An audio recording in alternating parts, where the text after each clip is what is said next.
Bismillahirrahmanirrahim. Assalamualaikum warahmatullahi wabarakatuh. Surat Yasin, surat ke-36 ayat 75. A'udzubillahi minasyaitonirrajim. La yastati'una nasrahum wa hum lahum jundum muhdarun. Berhala-berhala itu tiada dapat menolong mereka, padahal berhala-berhala itu menjadi tentara yang disiapkan untuk menjaga mereka. Nasrahum, menolong. Tepatnya Al-Quran sebagai penolong hidup. Uang, harta, ilmu, kekuasaan, kemewahan merupakan berhala dunia yang membawa manusia ke jalan kenistaan.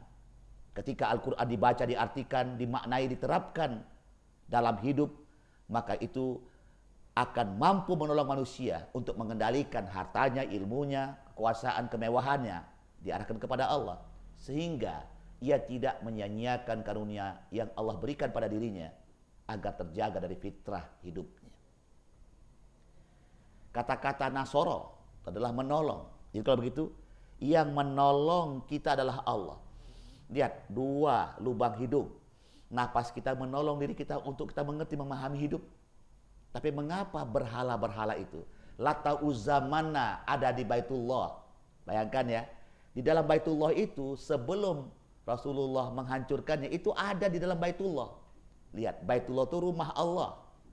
Jadi lihat, bukan ayat-ayat Allah di dalamnya, tapi berhala-berhala dunia. Sekarang kita perhatikan, di kepala kita ini terlampau banyak berhala-berhala yang masuk. Kalaulah kita anggap kepala kita adalah bagian rumah kita, terlampau banyak berhala-berhala yang masuk dalam tubuh kita ini. Apa saja yang dimasukkan ke dalam ayat-ayat Allah itu?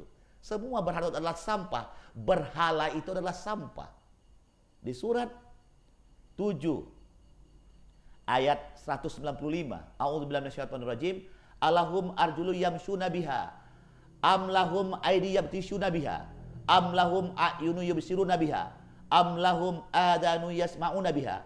Qul da'u syuraka'akum tsumma kiduni fala tunzirun.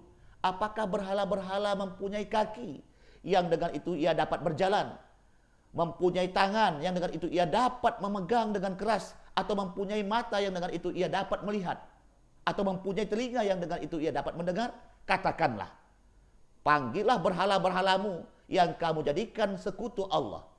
Kemudian lakukanlah tipu daya untuk mencelakakanku tanpa memberi petangguh kepadaku. Perhatikan kata-kata ini. Ada berhala, kita perhatikan ya, patung atau berhala punya mata enggak? Punya, dia punya mata. Tapi dengan matanya bisa enggak dia melihat? Tidak bisa. Lihat yang dibuat oleh manusia itu. Di luar sana. Punya kaki enggak? Ada kakinya. Bisa enggak dia berjalan? Punya tangan enggak? Ada tangannya. Tidak bisa dia bekerja, berkarya. Punya telinga enggak? Punya telinga, tidak bisa dia mendengar. Punya mata tak melihat, punya telinga tidak mendengar, punya tangan tidak berkarya, punya kaki tidak bisa berjalan. Itu adalah berhala, itu konsep berhala. Siapa berhala itu? Bukan di luar. Selama manusia tidak mempergunakan mata untuk melihat, kaulah berhala itu. Bukan di luar. Selama telingamu tidak kau pergunakan untuk mendengar ayat Allah, kaulah berhala itu. Kakimu tidak bertuju kepada Allah, tanganmu tidak bertuju kepada Allah, maka sebenarnya berhala itu adalah dirimu. Kau jadi berhala, kau jadi patung. Bukankah banyak manusia diberhalakan oleh anak buahnya, oleh anaknya? Hati-hati orang tua diberhalakan oleh anaknya. Qul in kana abaukum. Jangan sampai anak lebih takut pada kita. Kan lebih banyak anak takut kepada orang tua ketimbang kepada Allah. Dia berani meninggalkan sholat di luar, tapi di depan bapaknya tidak berani dia meninggalkan karena lebih takut kepada bapaknya ketimbang kepada Allah. Berarti ada kehebatan di kita yang salah kaprah mendidik anak ini. Kenapa? Kita buat anak-anak kita jadi berhala. Nah, yang diorientasikan oleh anak-anak kita dan kita semuanya mendidik anak untuk jadi berhala. Akhirnya mata anak kita setelah kita belajar jauh kemana-mana kok buta melihat makna hidup. Berarti kau adalah berhala. Buta mendengar makna hidup, buta berkarya terhadap makna hidup, berjalan kepada tujuan yang terhadap makna hidup. Itu buta semua kita. Buta dari apa yang kau lihat, tuli dari apa yang kau dengar, lumpuh dari apa yang kau kerjakan. Bayangkan wahai manusia, kita termasuk di dalamnya. Berhala-berhala itu telah menguasai kita. Dulu namanya Lata Uzamana, sekarang berhala itu telah di luar diri kita, bahkan diri kita berhala. Dari pagi sampai malam tidur kembali, besok pagi bangun lagi, tidur lagi, Apa yang kita lakukan berhala semua. Pasif mata kita, tak ada. Kosong dari apa yang kita lihat, kosong dari apa yang kita dengar. Karya kita hanya untuk mencari kebutuhan. Dan ketika mati Allah tanya, mana yang aku puja, yang fitrah yang kau katakan, alastu bi rabbikum, bukankah aku Tuhanmu? Qalu bala syahidna, benar ya Allah. Mana hasilnya? Ternyata kau kumpulkan untuk berhalamu, untuk rumahmu, untuk anakmu. Makanya harta warisan diwariskan, berhala-berhala, harta emas, intan, berlian, betapa hebatnya. Padahal warisan yang paling istimewa adalah Al-Quran dan Sunnah.